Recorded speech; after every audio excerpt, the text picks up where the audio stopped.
No mutta, tervetuloa taas TLDR Deepin pariin. Tässä sarjassa käsittelen viikoittain yhden teidän valitseman aiheen ja tällä viikolla äänestitte telkkarista lähetetyt alitajuntaan vaikuttaneet mainokset kautta ohjelmat. Joo. No, nyt oli kyllä niin naurettavan vaikea ja tarkka aihe, että otin oikeudekseni hiukan taivuttaa rautalankaa. Tämän jakson aiheena siis otsikon mukaisesti alitajuntainen viestintä. Piiloviestintä, tai parempien ihmisten kielellä sanottuna subliminaaliset viestit, on viestejä, joita et havaitse tietoisesti, mutta alitajunta huomaa silti. Simppelin esimerkkinä koe, jossa ihmisille näytettiin taiteellista diaesitystä, jonka sekaan oli piilotettu kuvia käärmeistä ja hämähäkeistä.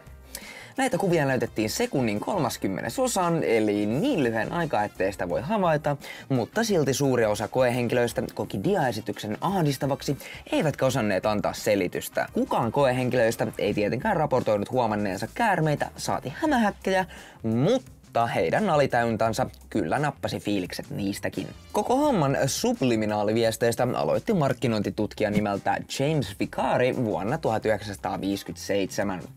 Hän kertoi tehneensä elokuvateatterissa testin, jossa elokuvan sekaan oli upotettu mainostekstejä, jotka kehottivat muun muassa juomaan kokista ja syömään popcornia.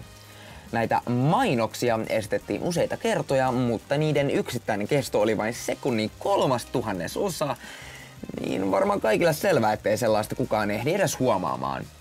Vai ehtikö? Kokeen jälkeen James raportoi 18% myynnin nousua kokiksessa ja jopa 57% nousua poppareissa.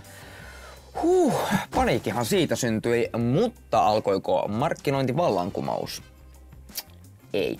Vuosia myöhemmin Vicari myönsi itse, että tulokset oli hatusta heitettyjä. Kaipa hänkin halusi varttinsa julkisuudessa tai jotain. Markkinointitapauksista puheen ollen pitäneen nostaa formulatalli Ferrarin ja tupakkayhtiön Marlboron tapaus, jossa monet ovat syyttäneet heitä piiloviestinnästä. Kaikkihan nyt tietää, että ei enää saa röökiä mainostaa niin kuin hyvinä vanhoina aikoina. Ferrarin kilpa-autoon kuitenkin ilmestyi viivakoodimaalaus, joka kyllä hieman muistuttaa Marlboron punaista askia. Mitä mieltä itse ootte? Kun tommonen kiituri painaa ohi, niin alkaa viivakoodin nähdessään tekemään mieli mallua. Sanomattakin selvää, että Ferrarin oma kanta on se, että kyseessä on puhtaasti vain design-kysymys, ei mikään piiloviesti. Kun Ferrari oltiin tarpeeksi höykytetty viivakoodista, he ottivat sen pois vuonna 2010 ja kommentoivat. Päätös tehtiin, jotta kaikki niin kutsuttuihin viivakoodeihin liittyvät spekulaatiot saadaan lopetettua.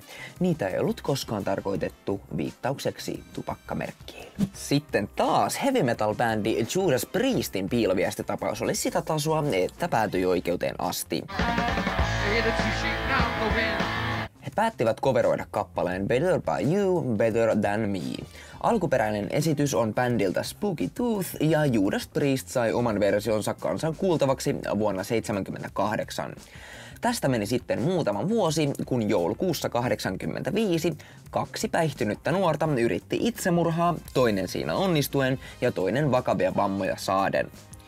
Tapauksesta selvinnyt James Vance kuoli 3 vuotta myöhemmin kipulääkkeiden yliannostukseen. Vancen vanhemmat otti asian raskaasti ja haastoi muusikot oikeuteen väittäen, että heidän kappaleestaan löytyvä piiloviesti Do It, eli tee se, olisi saanut nuoret miehet tappamaan itsensä. Pyydetty korvaussumma oli 6,2 miljoonaa. Oikeudenkäynti kesti 3 viikkoa ja sitä seurattiin tiiviisti. Luojalle kiitos, lopulta oikeus tuomitsi, että mikäli kappaleessa edes on piiloviestejä, ne eivät ole aiheuttaneet kyseessä olevia itsemurhia. Kuitenkaan ihan puhdasta voittoa ei kotiin tullut, sillä Judas Priestin levyyhtiö CBS Records määrättiin maksamaan $40,000 korvauksia, koska he eivät hyväksyneet oikeuden määräystä toimittaa materiaalia tapauksen käsittelyä varten. Judas Priestin vokalisti kommentoi myöhemmin tapausta todeten, että olisi aika haitallista käskeä fanejaan tekemään itsemurha. Parempi idea olisi upottaa piiloviesti, osta lisää levyjämme. Ja niin, ja koska ihmisiähän tässä vaan ollaan, niin melkein kaikesta saa halutessaan väännettyä piiloviestin. Kappaleiden toistosuuntaa ja nopeutta säätelemällä niistä saa melkeinpä mitä tahansa viestejä ulos ja sitten ollaankin ihmeissään, kun teletappien tunnari käskeekin kumartamaan Luciferia tai vastaavaa. Älkää siis menettäkö yöunianne, jos luulette kuulevanne jotain, mitä teidän ei pitäisi kuulla. Monet on myös saattanut kuulla siitä, että kaupoissa musiikki olisi valittu siten, että asiakkaat ostaisi enemmän.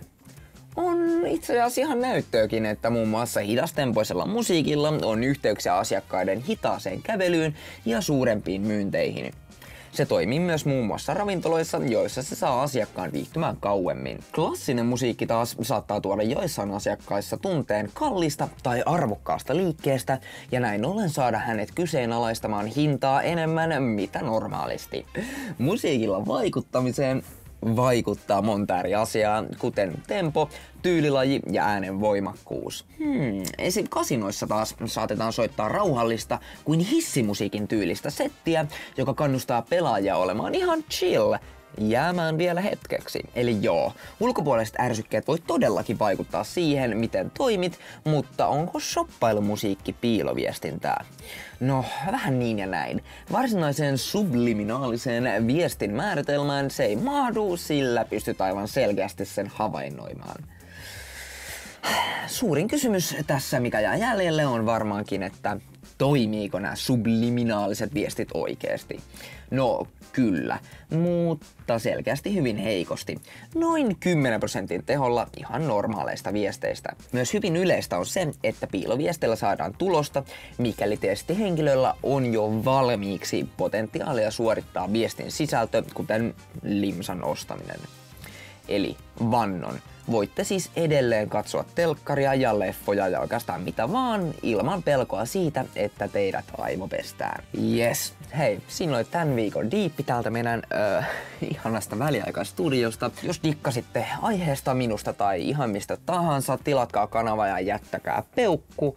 Ja muistakaa äänestää ensi viikon aihetta. Kernaasti jotain positiivista.